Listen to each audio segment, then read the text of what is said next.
لحظة مغادرة الكوبل لتركيا. شوفوا معايا مزيان هاد اللحظة ديال الوداع، فيها العناق والبوسان وكل شيء. واخا هادشي كامل السيدة كانت واحد شوية ماشي حتى لهيه باس لا شوية كما كنقولوا حنا المغاربة، زعما ما عرفتش كيفاش نقولها ليك. المهم اللحظة ديال الفراق مع شي ناس عزاز دوزتي معاهم وقت زوين ديما كتكون صعيبة شوية. ولكن انا واحد الحاجة بصراحة شدت لي الانتباه بزاف في هاد الفيديو، وهي هذاك اللباس اللي لابسه السيدة. يا اختي حجيبة ولا محجوبة؟ سمحي لي نقول لك واحد الكلمة من قلبي، واش هذاك راه سروال بصح؟ زعما بصراحة راه كاع الناس اللي كنشوفوا لابسين مزيان لابسين حشمة كلشي كيبان عاقل ورزين، علاش عاد انت اللي كتباني بحالة جاية من كوكب اخر؟ لا في طريقة اللبس ديالك اللي عجب، لا في طريقة الهضرة ديالك اللي بعض المرات كتجيب الدوخة، لا في التعامل ديالك مع راجلك اللي كيبان مسكين شوية معاك، وحتى الطريقة باش كتمشي بحال الارض كتجري بيك. الله يسمح لي على هاد الهضرة، ولكن بصراحة هادشي ضرني في خاطري وقلت نقولو صافي بنية الخير.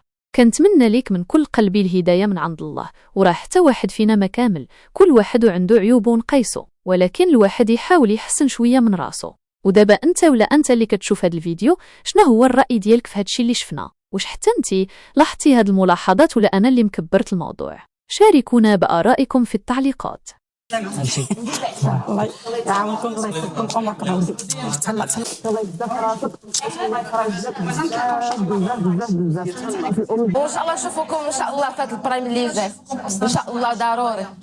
الله يلقي نفسك. بيزو تهلاي في راسك. باي باي خالتي حبيبه بلا دموع عافاك. صافي كنتي صافي يا ويلي. خالتي فتيحه مع السلامه. باي باي. السلام عليكم. باي باي. الله يسلمكم على خير ان شاء الله. سلامه. باي باي. الله يعاونكم. سلامه عليكم مصاحب يا ربي. الله وليه بيضه.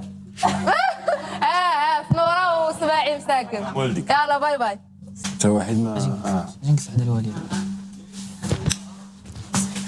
كنطلبوا من مشاهدينا الكرام يديروا الاشتراك في القناة باش يوصلهم الجديد ديما إن شاء الله.